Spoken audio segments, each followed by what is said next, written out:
cantamos, cuando adoramos, lo hacemos para Dios, pero también creo que nuestro corazón se aplaca cuando estamos todos adorando al Señor.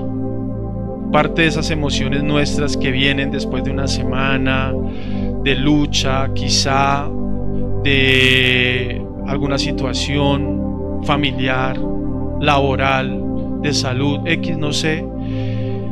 Nuestro corazón necesita estar sensible, y siento que cuando oramos, cuando adoramos, vamos a entrar como en esa sintonía con el Señor. Por eso te quiero pedir que dejes a un lado toda distracción, tu celular. Esperamos que le abren aquí a los niños. Eso.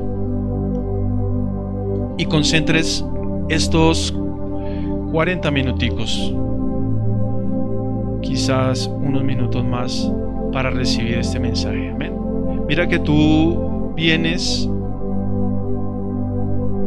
cada domingo con la esperanza de recibir el consejo de Dios, la palabra de Dios. Amén.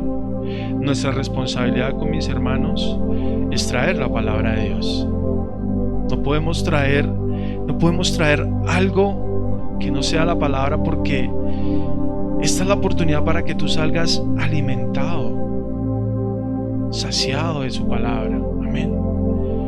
Que tus oídos estén completamente atentos al consejo de Dios. Ciertamente Dios usa un hombre, y usa hombres imperfectos como nosotros. Somos instrumentos, pero procuramos de que la palabra sea el mensaje de Dios, de que solamente nosotros lo presentemos a ustedes y el Espíritu Santo haga su obra maravillosa en cada uno. Amén. Esa es nuestra labor, la que hemos recibido de parte de Dios. Acompáñame al Evangelio de Juan, capítulo 6.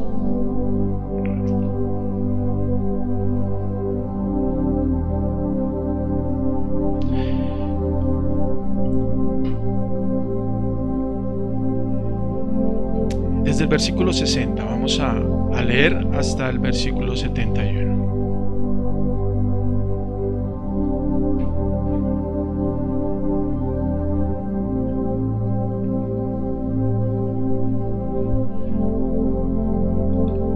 Al oírlas, muchos de sus discípulos dijeron: dura es esta palabra, ¿quién la puede oír?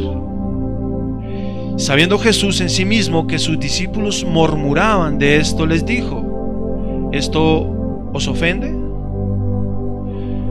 Pues que si viereis al Hijo del Hombre subir a donde estaba primero. El Espíritu es el que da vida, la carne para nada aprovecha. La palabra que yo os he hablado son espíritu y son vida. Pero hay algunos de vosotros que no creen. Porque Jesús sabía desde el principio quiénes eran los que no creían y quién le había de entregar.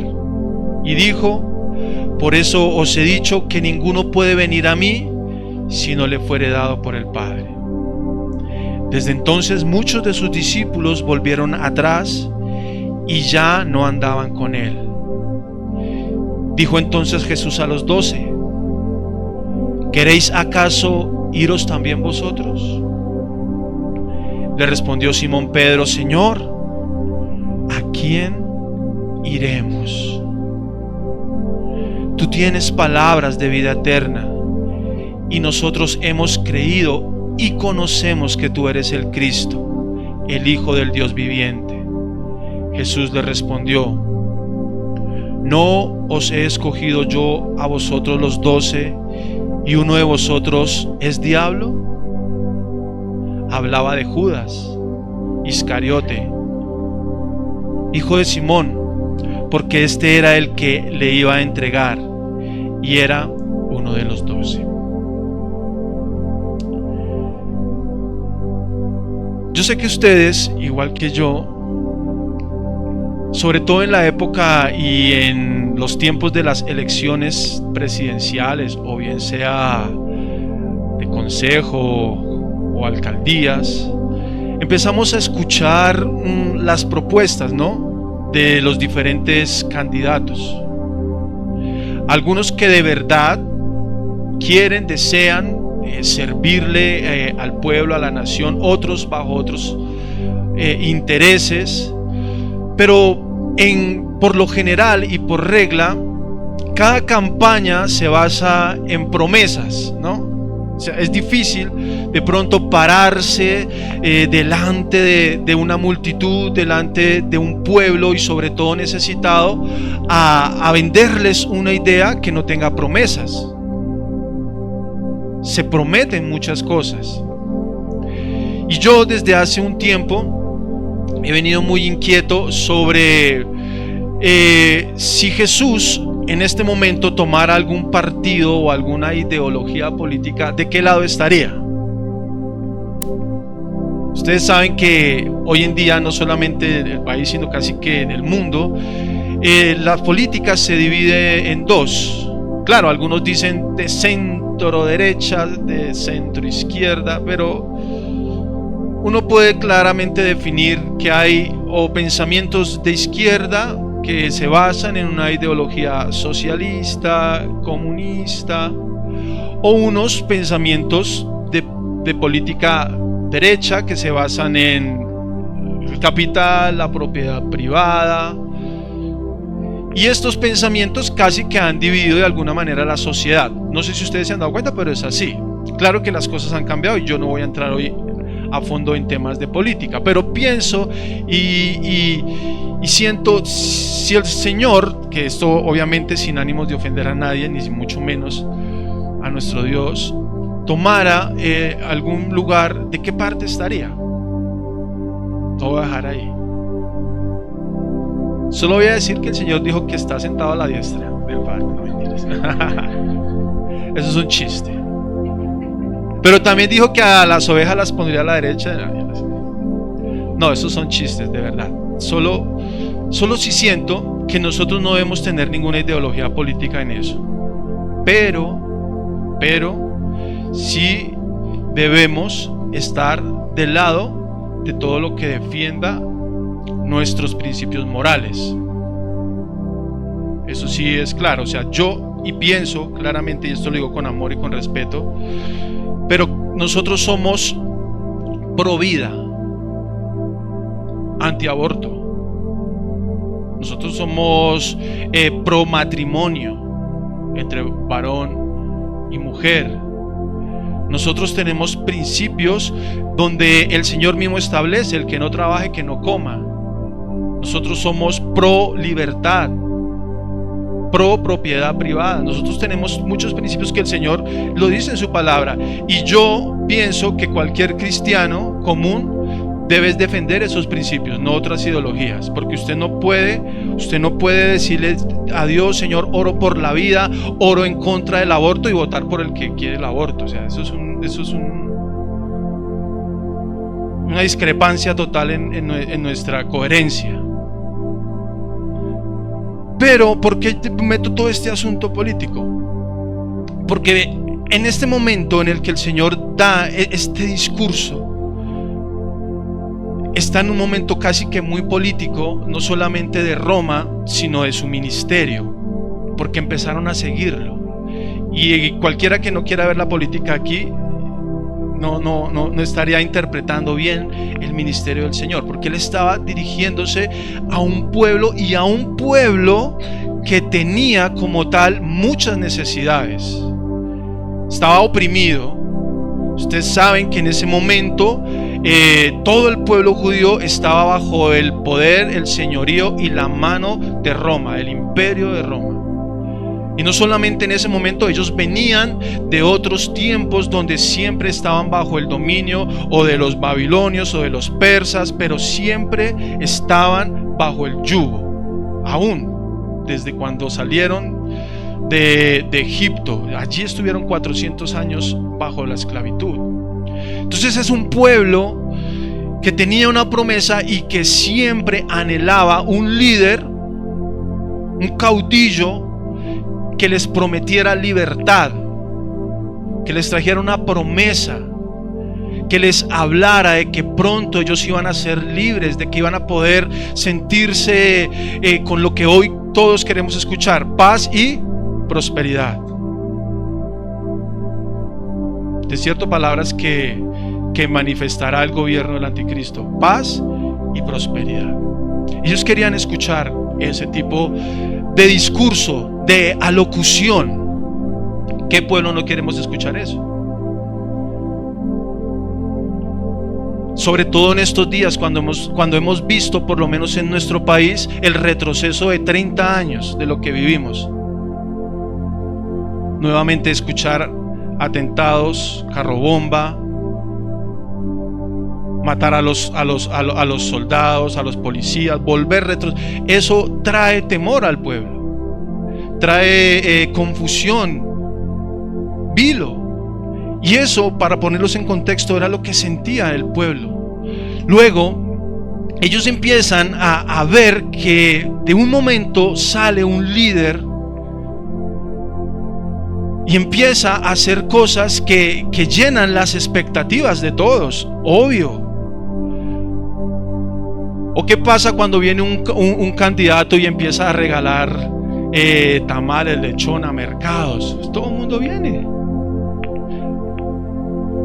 Usted quiere simplemente recibir lo que trae. Y por eso es una de las, hasta el día de hoy, una de las formas más comunes que usa el populismo para atraer seguidores. Todo lo que es regalado, todo lo que sea, eso venga para acá. A cambio de un voto, hágale. No importa.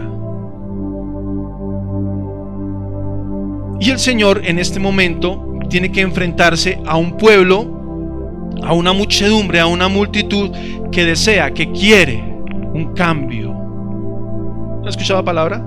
El cambio, prometer el cambio. ¿Quién no quiere el cambio? Todos queremos cambio. Y todos necesitaban ese cambio, necesitaban algo nuevo. Y la gente lo seguía. El texto que acabamos de leer surge en un contexto en el cual el Señor un día antes tenía más o menos unas 8,000, 10,000 personas, porque dice que 5,000 varones estuvieron ahí, y no estaban solo ellos, había con ellos niños y sus esposas, y duraron escuchando al Señor bastante tiempo, hasta que de pronto a alguno de sus discípulos dijo: Señor, el tema es que toda esta gente necesita comer, y lo que tú estás, no lo dijo así, pero yo le voy a anexar este pedacito. Lo que pasa es que tú les estás hablando y está muy bonito, pero tienen hambre. ¿Qué hacemos? ¿Los despedimos que se vayan para la casa? ¿Qué hacemos? Pueblo que tiene hambre.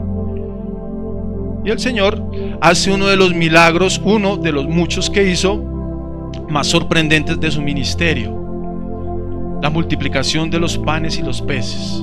Ustedes lo conocen, lo hemos aprendido en muchas oportunidades. Había un niño que tenía unos peces, tenían unos panes, y el Señor hace el milagro de la multiplicación, y todos, dice, todos quedaron saciados. Ni siquiera es que quedaron saciados, ya no les cabía más, y sobró, porque el Señor le dice a sus discípulos: recojan en unas canastas lo que sobró para que no se desperdicie nada. Hay un principio muy bonito del cual hay que aprender, ¿no? Pero quedaron saciados. Después de esto, piensen en la escena. El Señor intenta irse con sus discípulos, se sube a la barca, quieren pasar hacia Capernaum, y en la noche sucede otro milagro que conocemos, donde Él, ya estando solo con sus discípulos, camina sobre las aguas. Ellos tuvieron miedo, el Señor les mostró quién era Él realmente.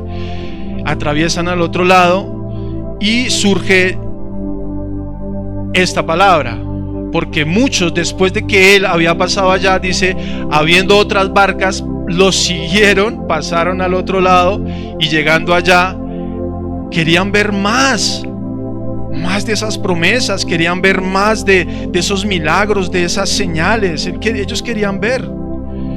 Estaban totalmente convencidos de lo que el Señor estaba haciendo. ¿Pero de qué? Porque hasta el momento ellos estaban viendo señales, milagros, prodigios. Y es en el momento en el que el Señor les dice estas palabras. Obviamente tú las tienes que leer mucho antes del versículo 60. Él les dice: ustedes, en mis palabras, les voy a decir, ustedes están aquí porque yo les di pan, porque yo les di de comer. O sea, ustedes me siguieron hasta aquí, pasaron al otro lado porque les mostré parte de mi poder. Se comieron, se saciaron. Pero yo les quiero decir algo: el pan que ustedes necesitan soy yo. El verdadero pan de vida soy yo. No es lo que yo les pueda dar cada vez que ustedes tengan necesidad de comer, de hambre física. La verdadera bebida soy yo, y la verdadera comida soy yo. No sé si alguno de ellos estaba pensando en la antropofagia o el canibalismo o esto. ¿Cómo así que él está hablando de que tenemos que devorarlo a él? Pero seguramente no, porque el Señor ya les había hablado de la palabra de vida. Él es la palabra de vida. De que no solo de pan vivirá el hombre, sino de ¿qué? De toda palabra que sale de la boca de Dios. Claramente lo que el Señor les estaba diciendo es que todos los que realmente quisieran seguirlo deberían estar convencidos de ¿qué? De que Él era el alimento que ellos necesitaban. Entonces muchos de ellos empezaron a decir: esto ya no me gusta, ya no me simpatiza. Adicional, el Señor a otros también les está hablando de lo que cuesta seguir a Cristo, lo que significa seguir a Cristo. Y yo sé que en ese orden de ideas, como pasa hoy en día, esa palabra empieza a incomodar, empieza a generar escozor en el corazón del creyente. Es que solo palabras, es que solo oración. ¿Y qué de las promesas? ¿Y qué de las bendiciones? Por eso el Señor les dice: hermano, ustedes necesitan del Espíritu, porque de la carne para nada aprovecha. Pero las palabras que yo les hablo son espíritu y son vida. Entonces, primero quiero que usted y yo veamos cuál fue la reacción de sus discípulos. Ahora, entienda usted que discípulo quiere decir aprendiz. Y habían muchos aprendices aquí, entre ellos unos que le seguían pero que se apartaron, otros que le creyeron, y otros de esos discípulos eran inclusive llamados apóstoles, pero todos eran sus discípulos. Por eso dice ahí en el 60: al oírlas, muchos de sus discípulos dijeron, muchos, dura palabra es esta, ¿quién la podrá oír? Entonces usted imagínese al candidato de turno, al político, diciéndoles ahora: bueno, realmente lo que significa mi gobierno es esto. Lo que realmente voy a hacer es esto. El cambio que yo les prometo se basa en esto. De pronto a muchos no les va a gustar. ¿Qué fue lo que le pasó a ellos? Muchos dijeron: no, esta palabra yo no la quiero recibir. Y se fueron.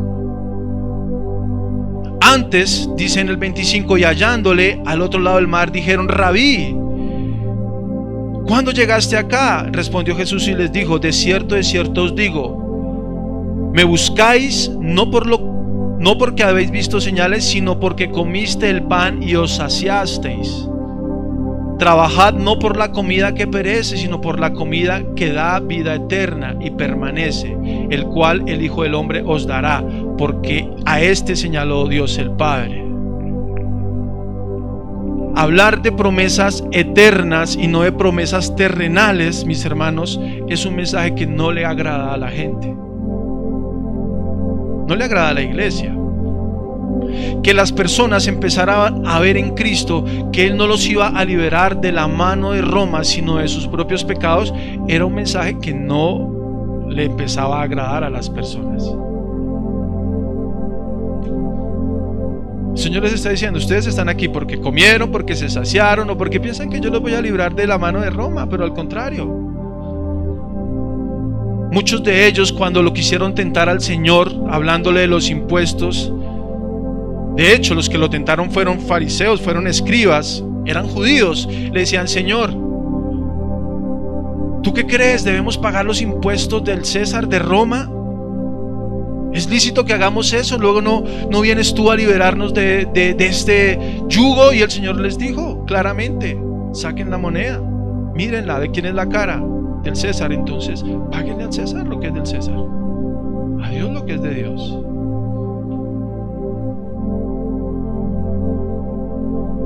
La convicción o la idea que ellos tenían de Cristo no era realmente lo que el Señor venía a ofrecerles y a prometerles. Era duro escuchar también para muchos que empezaron a creer en Él, que ese Mesías, que ese líder iba a ser crucificado. Es más, hasta sus discípulos se resistían a hacerse a esa idea de que Él no iba a estar siempre con ellos.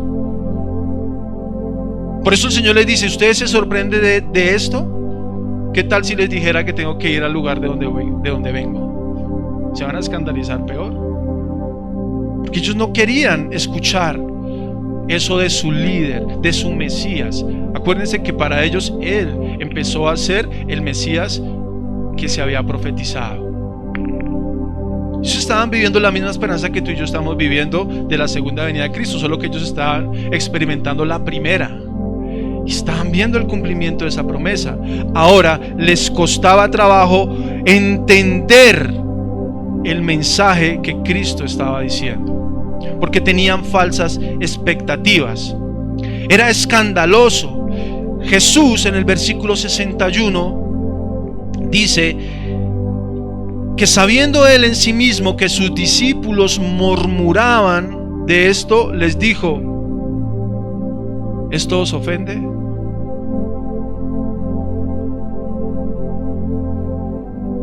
Pues qué, si viereis al Hijo del Hombre subir a donde está primero. Porque la fe en sí es escandalosa. Para muchos es imposible creer en la obra de Cristo, porque Él con su mensaje rompía con cualquier precepto de la justificación por las obras. Acuérdense, mis hermanos, que allí delante de Él habían muchos fariseos que creían, que pensaban que las obras eran lo que les iban a ayudar a ser aceptos o salvos. Por eso ellos ayunaban, por eso ellos diezmaban, por eso ellos trataban de cumplir la ley al pie de la letra, porque para ellos era un escándalo pensar que nada de eso les serviría. Y eso también pasa hoy en día en la iglesia, y en la iglesia Ágape. A nosotros hay momentos en los que nos cuesta pensar que nuestras obras de verdad no sirven, no suman para nuestra salvación o nuestra redención. Suman. Nuestras obras no. Somos salvos para buenas obras, pero no salvos por obras, ¿cierto? Y este mensaje, que más adelante el Señor, y lo vamos aquí a ver claramente, escandaliza a muchos. El mensaje de la elección incondicional de Dios. Dios nos eligió, no nosotros a Él. Dios nos eligió. Eso rompe con toda capacidad humana para escoger. Es Dios quien nos escoge y nosotros obedecemos su llamada, pero es Dios quien llama, quien escoge. Y le sorprenderá a usted que Judas era de perdición. Fue responsabilidad de él, pero era de perdición. Y habrán personas a las que Dios simplemente no llamará. El Señor escoge. Por eso era escandaloso. Muchos piensan que los que están aquí, los que están afuera son personas malas y los que estamos aquí somos personas buenas. Pero eso no es cierto. Los que estamos aquí somos personas malas que hemos sido rescatados o redimidos por la sangre de Cristo. La palabra dice: no hay justo ni aun uno. Pero a las personas les escandaliza esa verdad. Cristo nunca la ocultó. Dijo: ustedes son malos. Si vosotros, siendo malos, sabéis dar buenas dádivas, cuanto más mi Padre que está en los cielos. La Biblia define que el hombre es malo por naturaleza. No somos buenos. Nosotros no somos personas buenas que hacemos cositas malas. Somos malos que de vez en cuando hacemos cositas buenas. Eso es lo que dice la palabra. Esto escandalizaba. Y el Señor después les dice: trabajad no por la comida que perece, sino por la comida que a vida eterna permanece, el cual el Hijo del Hombre os dará. Entonces piensen en ese mensaje, digamos hablando políticamente, el discurso del Señor Jesucristo ante un pueblo. Dice: todo lo que yo hago no es la razón, no es el sentido de mi ministerio ni de mi obra. Yo no voy a ir a la cruz por esto, aunque les demostró su poder y tenía capacidad de hacerlo, pero Él les enseña: esto es perecedero, esto pasa. Por eso trabajen más bien por la comida eterna, la que permanece, no por la terrenal.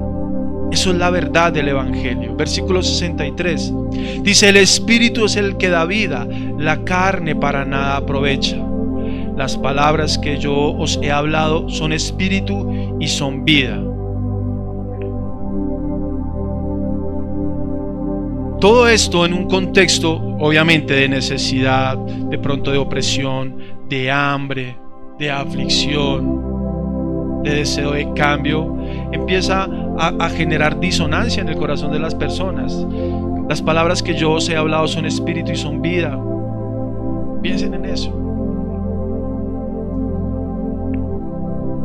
Pero el Señor está hablando de unas verdades eternas, porque realmente la palabra de Dios, y de ahí lo importante que es recibir la palabra de Dios, es lo que a nosotros nos dará la vida eterna. La palabra de Dios, Juan 1:12: mas todos los que le recibieron, a los que creen en su nombre, les dio potestad de ser hechos hijos de Dios, los cuales no son engendrados de sangre, ni de voluntad de carne, ni de voluntad de varón, sino de Dios. Lucas 8:15: pero la parte que cayó en buen terreno son los que oyen la palabra con un corazón noble y bueno, la retienen y la preservarán, producen una buena cosecha. ¿Qué es lo que realmente permanece, prevalece en el corazón del creyente? La palabra de Dios, porque la palabra de Dios es espíritu y es verdad y es vida. Por eso nosotros, cuando venimos acá a la iglesia, tenemos que estar plenamente conscientes que estamos recibiendo un alimento para vida eterna. Y ahí la importancia de congregarnos, y ahí la importancia de recibir, de escudriñar la palabra de Dios, porque la palabra de Él es vida. Amén. Hay gente que no le gusta escuchar la palabra. Hay gente que no le gusta escudriñar las escrituras. Hay gente que le cansa el mensaje verdadero de la palabra, le incomoda. Hay gente que está en esos zapatos de esos discípulos que cuando empiezan a escuchar y dicen: dura es esa palabra, ¿quién la puede soportar? Se van, no la pueden recibir. Y es triste, mis hermanos, que hoy en día los púlpitos se conviertan en un lugar para hablar de todo menos de la palabra de Dios. ¿Por qué es triste? Porque es como tratar de llenar a un niño a punta de golosinas, de helados, de ponqués, de hamburguesas. un desbalance nutricional, entonces es una persona que va a tener serios problemas. Y cuando uno empieza a ver la iglesia, cuando hablo de la iglesia, obviamente lo hablamos que ya en el Ágape, hablamos de todos, de las personas, de nosotros, sin capacidades, sin madurez, una iglesia desnutrida, personas que no tienen una fe viva. Digo viva no solamente para alcanzar promesas, sino para perseverar en medio de las circunstancias. Eso es una fe verdadera. Empieza uno a ver que hay falta de alimento espiritual en el corazón de los creyentes. El Señor por eso les decía: yo vengo a darles palabras de vida eterna, palabras que va a significar para ustedes la eternidad, no este plano terrenal.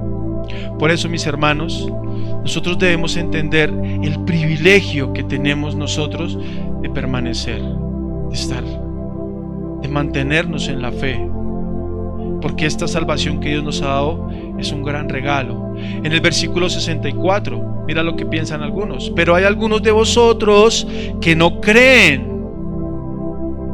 Porque Jesús sabía desde el principio quiénes eran los que no creían y quién le había de entregar.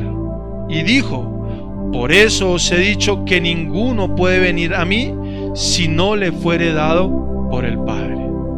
Eso es una verdad tremenda. Porque hay muchas personas que no creen.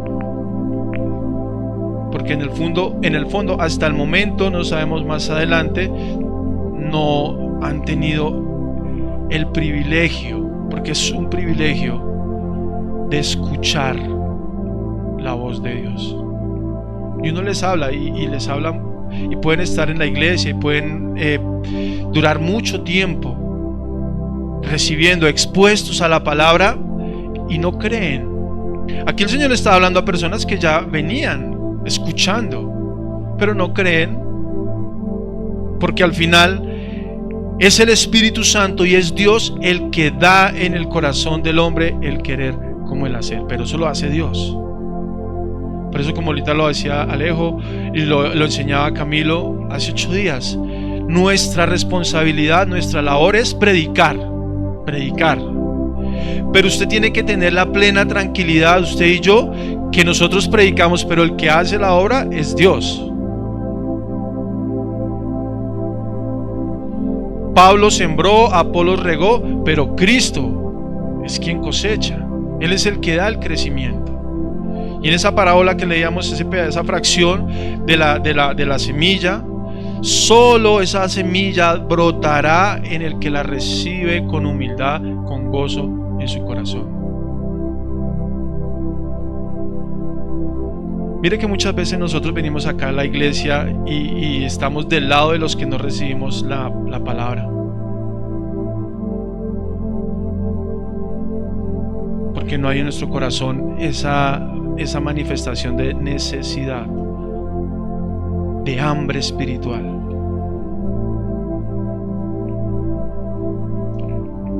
Juan 5:24: de cierto os digo, el que oye mi palabra y cree al que me envió tiene vida eterna y no vendrá a condenación, mas ha pasado de muerte a vida.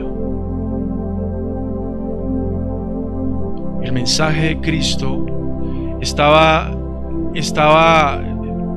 impactando el corazón de todos los que estaban siguiendo. Les estaba hablando de salvación, de eternidad. Les estaba hablando de asuntos que representan e implican la vida eterna, no asuntos terrenales. Yo esto lo veo como el filtro de la fe. Esto es como un filtro. Usted empieza aquí es donde el cristiano empieza a ser filtrado. Desde entonces muchos discípulos volvieron atrás y ya no andaban con él. Eso es un filtro. Por eso la iglesia de Cristo es invisible a nuestros ojos, pero obviamente visible a los ojos de Él. Conoce. Nosotros podemos estar aquí, hermanos, durante muchos meses, quizás años, Pero habrá un momento donde el filtro cada vez está siendo más fino y habrán cosas que de pronto no querremos soportar, no estaríamos dispuestos a escuchar.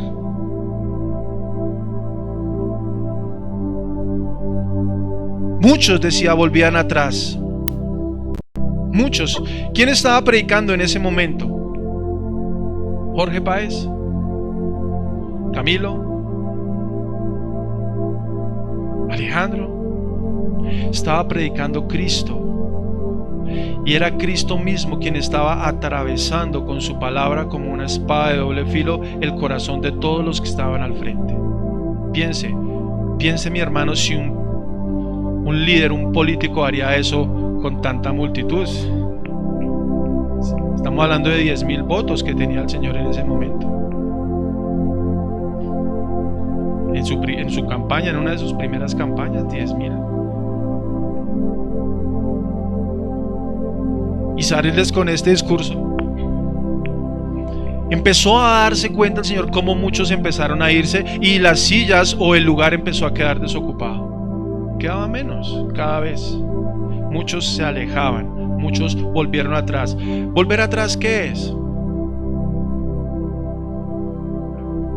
¿Era mirar la ruta por donde llegaron? No, era volver a su vida, era enfrentarse a un momento donde el mensaje que estaban escuchando, que los animaba, que los inspiraba, no cumplía con las expectativas y simplemente sentían una decepción que preferían volver al lugar.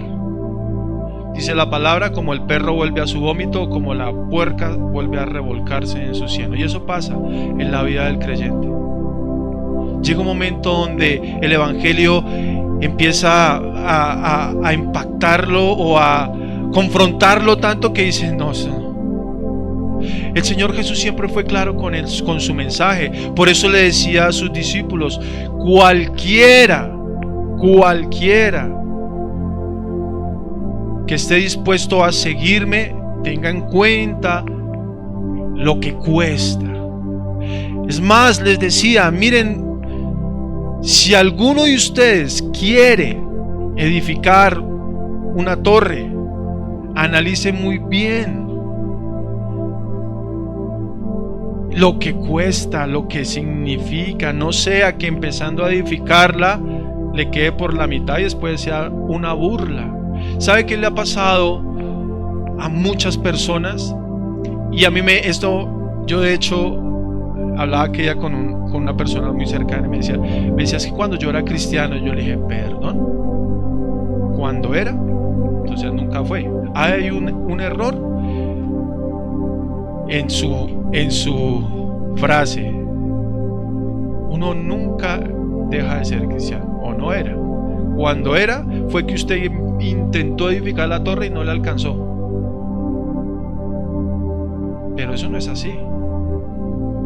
Sí, yo creo que tenemos momentos a veces de altibajos, luchas. A veces no estoy aquí para decirles que siempre estoy al 100%. Pero nuestra fe, nuestras convicciones van apuntando siempre hacia el mismo lugar. Día a día vamos caminando hacia la meta. Pero nadie puede decir cuando yo era atrás. De lo contrario es volver atrás. Cualquiera, decía el Señor Jesús, que quiera seguirme debe negarse a sí mismo. Esto hace parte de los discursos políticos de Cristo. Negarse a sí mismo, tomar una cruz y seguirme. ¿Quieres seguirme? Las zorras no tienen dónde dormir. No tienen ni siquiera. Tienen. Ellas tienen. El Hijo del Hombre no tiene ni siquiera dónde apoyar su cabeza. ¿Quieres seguirme? Ese es un discurso que si lo escucháramos hoy sería totalmente irrisorio a las promesas que estamos acostumbrados a escuchar. Entonces el Señor les hace una invitación o una confrontación. Le dijo entonces a los 12, queda con los 12. ¿Queréis acaso iros también vosotros? Esa frase a mí me gusta. Yo me acuerdo cuando yo estaba más o menos como de 15 años, esa época donde uno es rebelde, donde uno no quiere sujetarse a las reglas de la casa, y uno amenaza a los papás con que me voy de la casa. Me voy de la casa, y mi mamá echaba llave. Usted no sale de acá. Me acuerdo una vez que abrió la puerta. Váyase, mío, váyase. Y yo ese día quedé como, pues me voy amañando, ¿no? Me voy. Yo me acuerdo, yo cogí como el Chavo del 8, como un palito aquí, y me fui caminando, y ya era tarde. Es que mi mamita se acuerda, ya era tarde, y yo miraba para atrás y nadie se asomaba, y yo, ¿será cuándo voy a escuchar? ¡Devuélvase! No escuchaba nada. Por fin escuché ese, ¿se quiere ir? Hágale. Y caminé unas cuadras, y yo 11:30, 12 de la noche, yo para dónde cojo aquí, 15 años, no sabía. Les comento que hace 15 años, o sea, hace ya casi 25 años no había celular, o sea, no había quien llamar, no había. Yo para dónde cojo, para dónde voy, ¿para dónde voy? Fue lo que dijo Pedro el apóstol. ¿A dónde iremos, Señor? El Señor les dijo, ¿se quieren ir? Háganle. ¿Les parece que es duro lo que les estoy diciendo? Porque el Señor deja las cosas claras. El Señor no es un vendedor de humo o espuma. Él no trae falsas promesas al pueblo. Él no vino a prometernos la paz total. Perdonen el chiste, pero da tristeza. El Señor hablaba con verdad. El Señor hablaba con coherencia, mis hermanos. A mí me parece eso un chiste mal echado, lo que hoy en día estamos viendo. Pero Cristo habló la verdad y nunca mintió en su mensaje. A todos les habló mirándolos a los ojos. Aun cuando estuvo delante del César, delante de Herodes, delante de Pilatos, delante de todos, a todos los miró a los ojos y les dijo la verdad. Dijo quién era. Yo soy el Hijo de Dios. Y por el hecho de ser el Hijo de Dios, tampoco he venido a traerles y a saciarlos de comida terrenal. ¿Podía hacerlo? Claro. ¿Podía liberarlos del yugo de Roma? Claro, podía hacerlo. Pero el Señor vino a traer una promesa que cambiaría las expectativas de todos.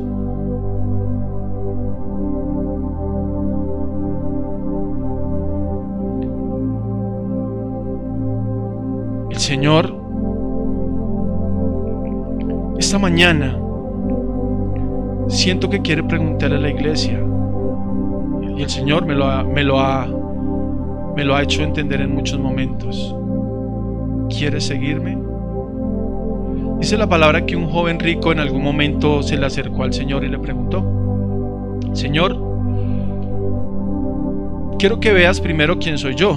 Yo cumplo mis diezmos, pago mis tributos, ayuno 3 veces a la semana, X sé yo, oro 3 veces al día, me congrego fielmente. ¿Qué más tengo que hacer, Señor, para seguirte? Y el Señor le dice: vende todo lo que tienes, dáselo a los pobres y sígueme, y heredarás la vida eterna.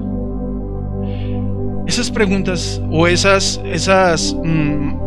condiciones que el Señor más bien le dio al joven rico son cosas en las que yo en algún momento he pensado. Sígueme, ¿qué estás dispuesto a hacer para seguirme? Porque yo me puedo excusar, muchos de nosotros, en: Señor, yo voy a la iglesia, Señor, yo ya te estoy sirviendo, ya cumplo mi cuota, ¿qué es lo que hay que hacer? Ya, Señor. Y el Señor a menudo nos va llevando al filtro más de lo que significa seguir a Cristo, más de lo que significa escuchar y valorar sus promesas. Cuando tú y yo sabemos lo que vale, lo que significa seguir a Cristo realmente, estaríamos dispuestos a avanzar o a volver atrás. Dice la palabra en uno de los libros de los profetas: ¿tú vas a dejar la fuente de agua de vida o vas a cavar para sí una cisterna de agua estancada? Pedro, el famoso Pedro, le dijo al Señor, el Pedro espiritual, porque Pedro tuvo sus momentos como nosotros: Señor, ¿a dónde más iremos si solamente tú tienes palabras de vida eterna? Pedro en ese momento estaba totalmente convencido de lo que el Señor le estaba prometiendo. ¿De qué habló? La palabra que da vida eterna. Pedro sabe. Ese es el Pedro espiritual. Pedro le dijo: Señor, sabemos que tú eres el Hijo de Dios. Hubo un momento donde el Señor les pregunta a la gente que está diciendo que quién soy yo. Ellos decían, no, algunos dicen que usted es un profeta, que usted es un libertador, qué sé yo. Y el Señor le preguntó a ellos: ¿y ustedes qué piensan? A sus discípulos. Pedro fue el que le dice: Señor, tú eres el Hijo del Dios viviente. O sea, Pedro tuvo muchos momentos en el Espíritu. Digo en el Espíritu porque en otro momento también le dijo: Señor, no es necesario que vayas a la cruz. ¿Y qué le dijo el Señor a Pedro? Apártate de mí, Satanás. A veces hablamos palabras del diablo, pero llenos del Espíritu proclamamos las verdades de Dios. Y Pedro dijo: Señor, ¿a dónde iremos? Mi pregunta para ti esta mañana es: si tuvieras la oportunidad, solo es un supuesto, de dejar esta promesa, la cual el Señor nos ha hablado claramente, y buscar otro lugar, ¿a dónde irías?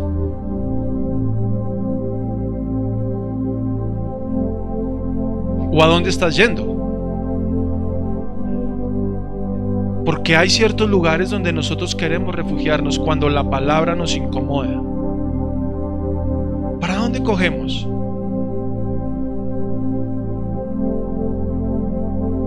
En busca de pronto de nuestros sueños, de nuestros propósitos personales. ¿Dónde nos refugiamos? ¿Dónde se refugia el mundo? En filosofías, en las promesas de las que les estoy hablando. ¿Dónde el ser humano busca escuchar algo alentador? En el dinero. A veces en la misma psicología.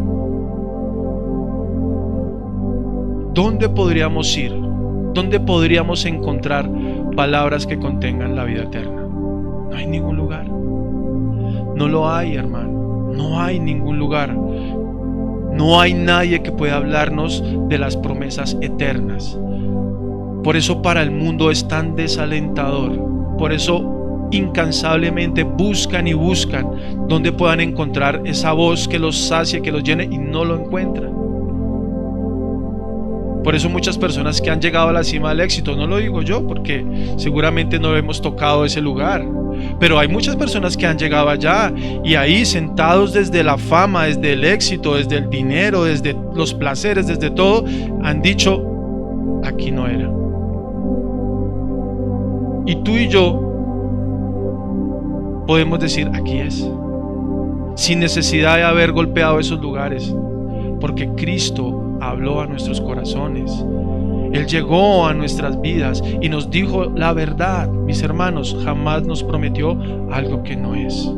Nos dijo: esta es la verdad. Todo aquel que cree en mí tendrá vida eterna. Todo aquel que cree en mí, aunque esté muerto, vivirá.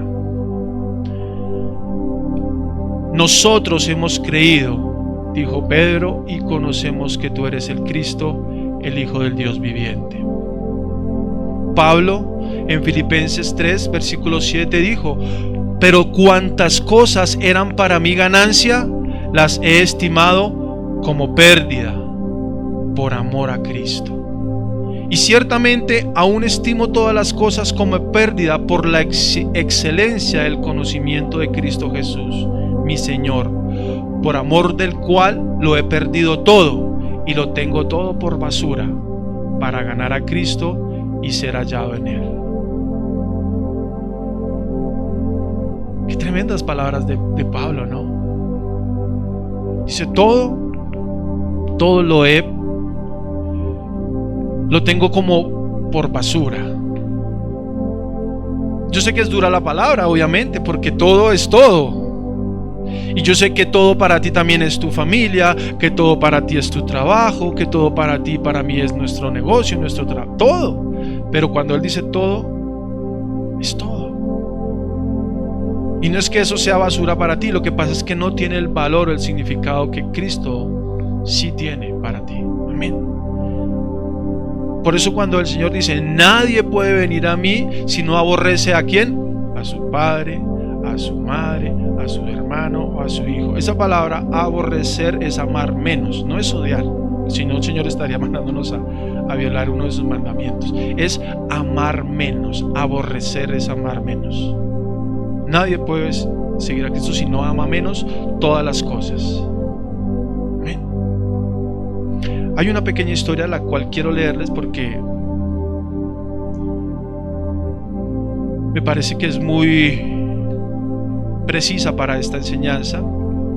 Habla de que un hombre millonario y su hijo tenían una gran pasión por el arte.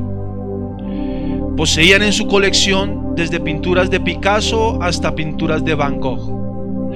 Disfrutaban sentándose y admiraban estas obras maravillosas. Pero las circunstancias hicieron que el hijo fuera a la guerra y muriera en una batalla mientras rescataba a otro soldado. Cuando el padre recibió la noticia, sufrió profundamente la muerte de su único hijo. Pero luego, un mes más tarde, antes de Navidad, alguien tocó a la puerta. Era un joven que traía un gran paquete en sus manos y le dijo al padre: Señor, usted no me conoce, pero yo soy el soldado por quien su hijo dio la vida. Yo me encontraba herido y él se acercó con la intención de salvarme cuando de pronto una bala atravesó su pecho, muriendo instantáneamente. Él hablaba muy a menudo de usted y de su amor por el arte, y extendiendo sus manos le entregó el paquete que llevaba. Yo sé que esto no es mucho, no soy un gran artista, pero creo que a su hijo le hubiera gustado que usted recibiera esto. El padre abrió el paquete. Era un retrato de su hijo pintado por el joven soldado. Contempló con profunda admiración la manera en que el soldado había captado y plasmado la personalidad de su hijo en la pintura. El padre estaba tan conmovido por el realismo de la expresión de los ojos de la pintura que sus ojos se llenaron de lágrimas y le agradeció al joven soldado y ofreció pagarle el cuadro. Oh no, señor, yo nunca podría cobrarle con todo lo que su hijo hizo por mí. Acéptelo como un regalo. El padre lo colgó sobre la pared. Cada vez que los visitantes llegaban a su casa, les mostraba el retrato de su hijo antes que su famosa colección. Al cabo de pocos años, el hombre murió y se anunció una subasta con todas las pinturas que él poseía. Muchas personas importantes acudieron con grandes expectativas. Allí sobre la plataforma estaba el retrato del hijo presidiendo la subasta. El subastador golpeó el martillo para dar inicio a la subasta. Empezaremos los remates, dijo el subastador, con este gran retrato. Entonces, uno de los que estaban allí en la sala dijo: no queremos ese retrato, queremos las pinturas de Van Gogh, de Rembrandt, de Picasso. Pero entonces el subastador dijo: no, la subasta empezará con el retrato del hijo. ¿Quién da 100? ¿Quién da 200? Alguien gritó alterado: no venimos por esa pintura, venimos por las de Van Gogh. Pero aún así el subastador continuó su labor. El hijo. ¿Quién se lleva al hijo? Finalmente una voz se oyó desde el fondo de la sala y dijo: yo doy $10 por esa pintura. Era el viejo jardinero de la familia que ofrecía lo único que podía ofrecer. Tenemos 10, ¿quién da 20? Gritó el subastador, ¿quién da 30? La multitud estaba inquieta, no querían la pintura del hijo, querían las que representaban una valiosa inversión para sus propias colecciones. El subastador golpeó por fin el martillo. A la 1, a las 2 y a las 3, vendida por $10. Ahora ya podemos empezar con la colección, gritó uno, pero el subastador soltó su martillo y dijo: lo siento mucho, señores y señoras, la subasta ha llegado a su final. ¿Pero cómo? ¿Y qué pasa con las pinturas?, dijeron todos los interesados. Lo siento, cuando me llamaron para conducir esta subasta estaba estipulado en el testamento del dueño, y yo no tenía permitido revelar esto hasta este momento, que solamente la pintura del hijo sería subastada, y aquel que la comprara heredaría absolutamente todas las posesiones de este hombre, incluyendo las famosas pinturas. El hombre que compró el hijo se quedó con todo. Si tú tomas al hijo, te quedarás con todo. Amén. Quiero invitarte para que te pongas de pie. Dice la palabra en Mateo 6:33: mas buscad primeramente el reino de Dios y su justicia, y todas las cosas os se darán por añadidura. Yo no sé qué valor tú le tengas a Cristo,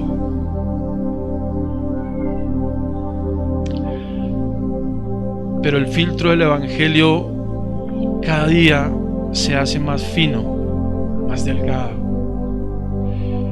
y esa etapa en la que estábamos buscando de Dios solamente los milagros, la multiplicación de los panes,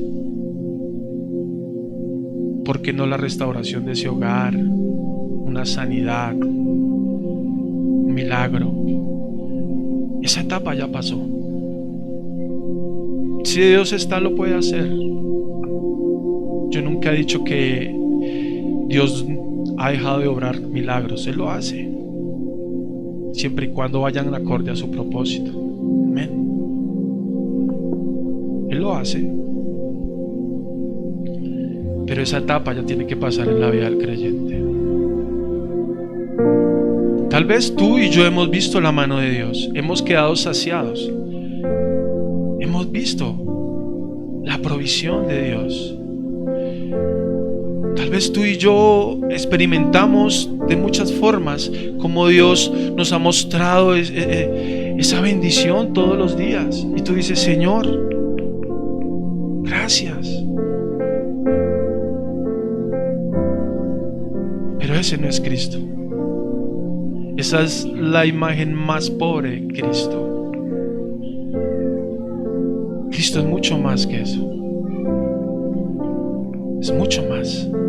Tal vez tuviste ya tu hogar, tu esposo, tu esposa nuevamente contigo, tus hijos a los pies del Señor. Tal vez has visto muchas cosas, pero Cristo es mucho más. Es mucho más.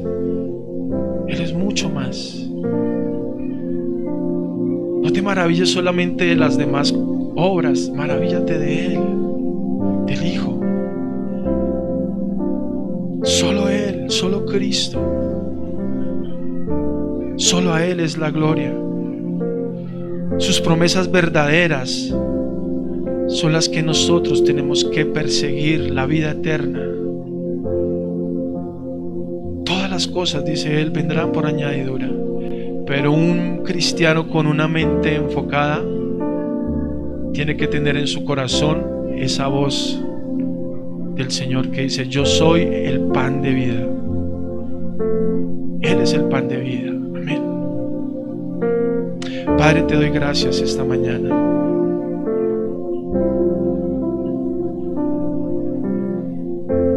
por darnos a tu Hijo. Gracias, Señor, por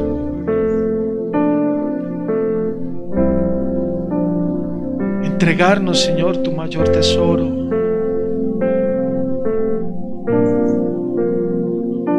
la oportunidad y el privilegio de poder creer.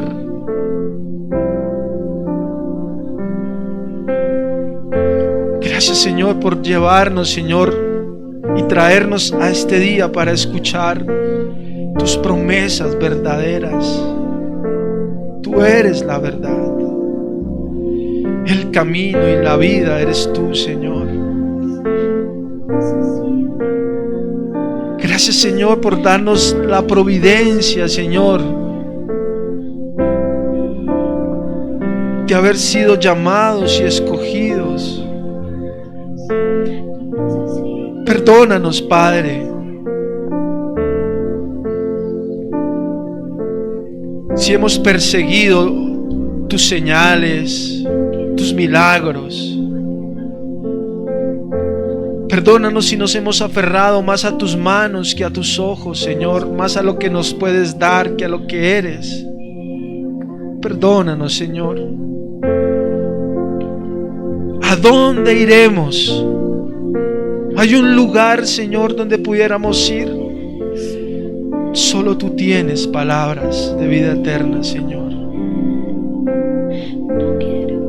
No permitas que corramos a otro lugar, Señor.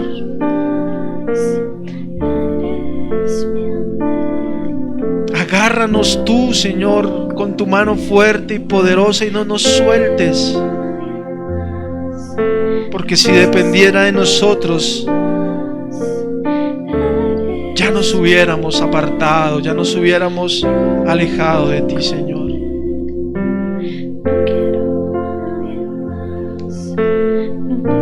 Manténnos, Señor, todos los días de nuestra vida, Señor, anclados a la verdad, a tu palabra, y que como hijos tuyos perseveremos, Señor, hasta el final, Dios.